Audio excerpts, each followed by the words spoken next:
नमस्कार दोस्तों, आज हम लोग बात करेंगे यूजीसी के जो नए गाइडलाइन आई हुई, जो नए रेगुलेशंस आए हुए हैं, जिन पर सबसे ज़्यादा विवाद हो रहा है, हम लोग उन पर बात करेंगे। पहले तो ये रूल्स, क्या गाइडलाइन है, क्या रेगुलेशंस हैं, उसकी क्या ज़रूरत थी, क्यों ये लाए गए। इसके बाद हम लोग बात करेंगे कि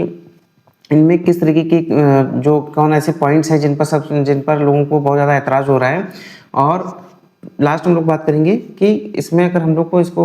पे कौन से ऐसे पॉइंट्स हैं जिन पर हम मतलब क्या ऐसा किया जा सकता है जिससे विवाद कम हो। तो देखिए, पहली बात तो ये जो भारत में जो जितने भी कॉलेज और इंस्टीट्यूशंस हैं उनको रेगुलेट करने के लिए यूजीसी नाम की संस्था है, जिनके तहत ये सब आते हैं। यूजीसी जो ये एक्ट लाई है, जिसको जो उनके रेगुलेशंस हैं, उनका जो का नाम पर्टिकुलर में नाम काफ़ी बड़ा है, मैं बोलना चाहूँगा promotion of equity in higher education institution regulation 2026। देखिए, मेन इसका जो मकसद है, नाम काफ़ी बड़ा है, इसका जो मेन मकसद है कि कॉलेज या यूनिवर्सिटी में किसी भी तरीके की कोई भी भेदभाव किसी भी स्टूडेंट के साथ या किसी भी मतलब किसी के साथ भी ना हो, मतलब वहाँ पे इवन स्टाफ के साथ भी ना हो। इसके लिए ये लाया गया है।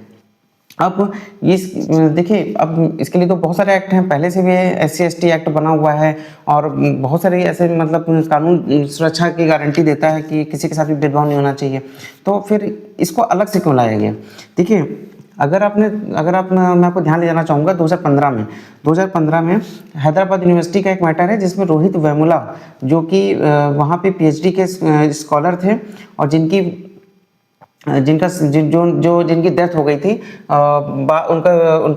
लेटर भी मिला था, जिसमें जिन्होंने आरोप लगाया था कि उन्होंने बताया था कि उनकी जाति के कारण उनके साथ भेदभाव होता था और इस चीज़ को इस वजह से उनको ये कदम उठाना पड़ा। अब जब इसकी जांच की गई और मैटर जब भी बढ़ा तो पता चला कि वो काफ़ी दिन से उनका शोषण हो रहा था। वो इस चीज़ को लेकर के वो काफ़ी परेशान थे। जिस दिन से उन्होंने एडमिशन लिया था, उसके बाद जितना समय उन्होंने हैदराबाद यूनिवर्सिटी में स्पेंड किया, उस दौरान उनके साथ बहुत सी ऐसी घटनाएं हो रही थी जिससे उनको जैसे परेशान होकर के उन्होंने अपनी इस तरीके का कदम उठाया। अब इसके बाद एक और मैटर है मई 2019 में, जिसमें पायल तड़वी थी, जो कि मेडिकल की छात्रा थी, MBBS की छात्रा थी। उन्होंने भी आत्महत्या कर ली थी और जिसमें सेम ऐसा ही मैटर था कि उनको जाति के कारण उनके साथ मतलब SC/ST के कारण उनके साथ भेदभाव किया जा रहा था। और जब इस तरह की घटनाएं काफ़ी उनको मतलब निकल के आई, लोगों का गुस्सा इन पे फूटा और तब ये जो भारत की कोर्ट है, सुप्रीम कोर्ट, उसने यूजीसी को सख्त निर्देश दिए कि आप ऐसी गाइडलाइन बनाइए कि इस तरह की पहले तो जांच करिए, जांच तो हो ही रही है, साथ में उसके साथ ऐसी गाइडलाइन बनाइए कि कभी भी ऐसा किसी के साथ आगे ना हो। तो फिर जब ये बात आती है तो यूजीसी ने अपने जो नए ये चीज गाइडलाइन जो लेकर के आई है, इसमें देखिए इन्होंने जो ये एक्ट बनाया है, जो ये अपना रेगुलेशंस बनाया है, उसमें बार बार मेरे मुंह से एक्ट निकल जा रहा है, लेकिन रेगुलेशंस इसके लिए पर्टिकुलर वर्ड है। रेगुलेशंस जो बनाया है उसमें 10 पॉइंट हैं, 11 पॉइंट हैं और उसमें उन्होंने पूरा डिस्क्राइब किया हुआ है कि ये कानून किस पे लागू होगा, किस तरीके से लागू होगा, कौन इसमें कैसे इसको लागू किया जाएगा, क्या क्या स्टेप्स होंगे। तो देखिए, पहले बात तो इसमें सारे जो ये इनका रेगुलेशंस है, इसमें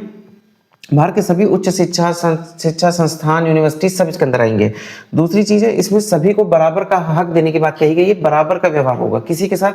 जाति, धर्म, उसकी जेंडर के बेस पे, उसके किसी भी स्थान के बेस पर किसी भी तरीके से उसका भेदभाव नहीं किया जाएगा। उसको एक अच्छे माहौल देना, मतलब जिसमें वो ग्रो कर सके,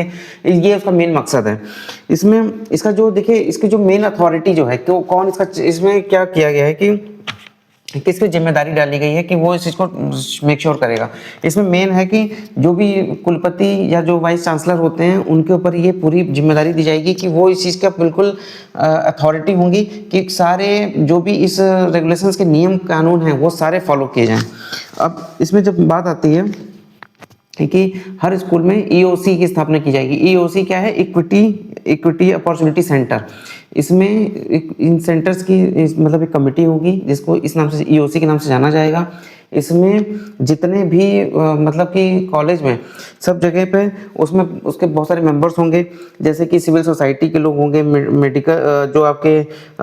जो पॉलिसीज़ हैं, डिस्ट्रिक्ट अथॉरिटीज़ हैं, एनजीओ हैं, फैकल्टी मेंबर्स हैं, स्टाफ हैं, पेरेंट्स हैं, ये इनके साथ मिल के काम करेगी, इनके कोऑर्डिनेशन में काम करेगी, जैसे कोऑर्डिनेट करेगी। अगर उनके साथ कुछ भी उनको देख उसके पास कोई भी ऐसी शिकायत आती है या ऐसे कुछ भी उनके संज्ञान में आता है कि कुछ गड़बड़ हो रहा है, तो ये इनके थ्रू वो उस मैटर को सॉल्व करने की कोशिश करेगी, उसको एड्रेस करने की कोशिश करेगी। अब जैसे इसमें क्या है कि इसमें जो कौन से उसके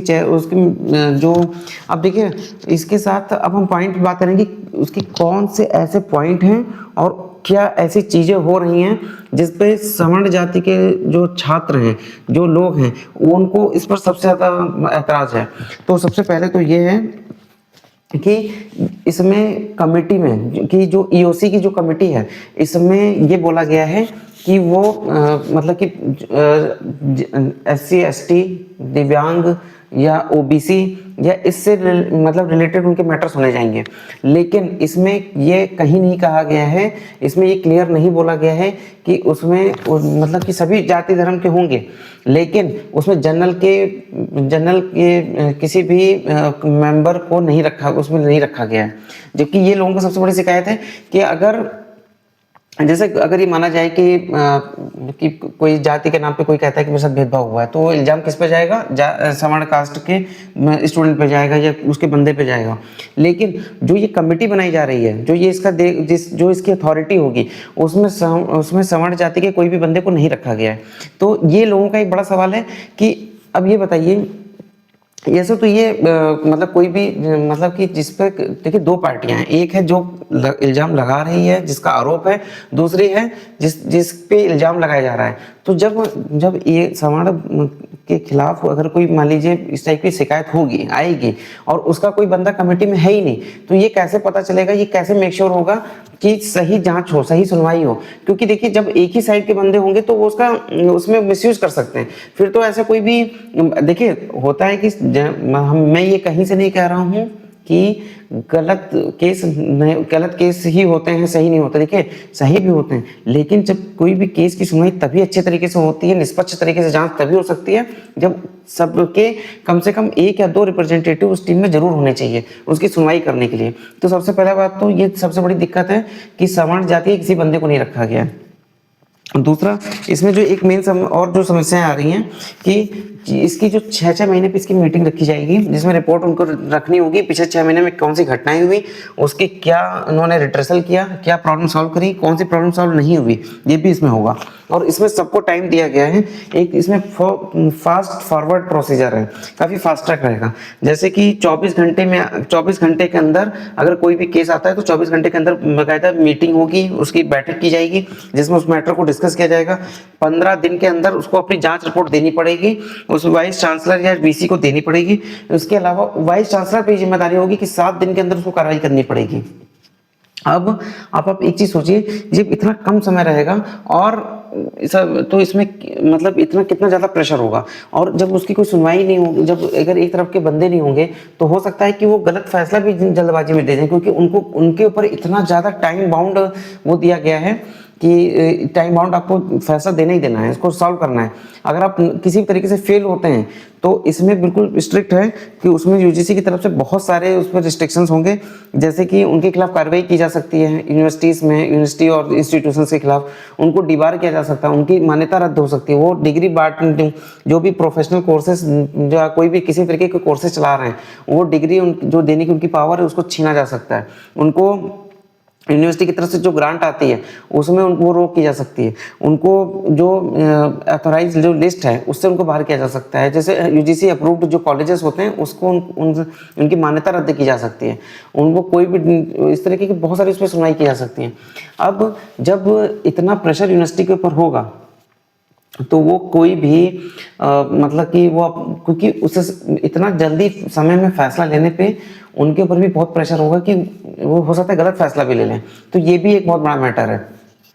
अब देखिए इस तरीके के जो एक्ट हैं, एक्ट बनने चाहिए, इस तरह की गाइडलाइन आनी चाहिए, ये बिल्कुल ज़रूरी है। देखिए भारत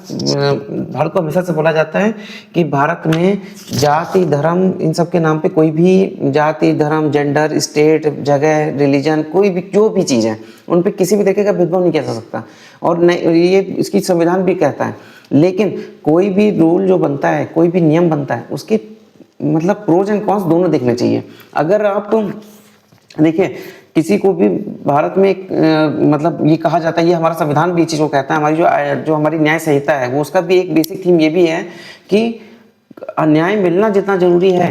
जिसके साथ गलत हुआ उसको न्याय मिलना जितना जरूरी है, लेकिन ये भी हमें देखना है कि किसी मतलब कभी न्याय देने के चक्कर में जल्दबाजी में जो जिसकी गलती ना हो, बेकसूर के साथ कोई सजा ना मिल जाए उसे, तो ये चीज़ भी देखना जरूरी है। और ये तभी मेक श्योर हो सकता है जब आप दोनों तरफ के क्या नाम है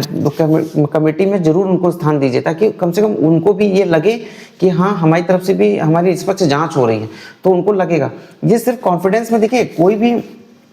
गलत चीज़ें होती हैं, गलत चीज़ें हो रही हैं और उसको रोकना बहुत ज़रूरी है, लेकिन उसके लिए बहुत ज़रूरी है कि सभी पार्टियों को कॉन्फिडेंस में लेना और हर जांच जो है वो निष्पक्ष हो। कोई किसी जैसे देखिए कोई दहेज प्रथा का है, कोई भी और भी बहुत सारे SC ST एक्ट हैं, बहुत सारी ऐसी चीज़ें हैं, लेकिन उसमें आपने कई बार देखा होगा कि जो होता क्या है कि जिसके साथ गलत होता है उसको फ़ायदा मिलना चाहिए, लेकिन कई बार ऐसा भी होता है कि नियमों की आड़ में उसके पीछे उसका लोग मिसयूज़ भी करते हैं, तो इस चीज़ से बहुत बचने की ज़रूरत है। और ये अभी बिल्कुल नई चीज़ें गाइडलाइन आ रही हैं, तो अभी इसमें बहुत से चेंज करे जा सकते हैं, अभी फीडबैक आएगा, हो सकता है कि जिस तरह से जिस सवर्ण जो समाज के लोग हैं जो इसके खिलाफ बहुत ज़्यादा अभी मुखर हो रहे हैं और जो अपनी जो उनकी प्रॉब्लम्स हैं उनको बता रहे हैं, तो UGC के पास भी अभी समय है कि वो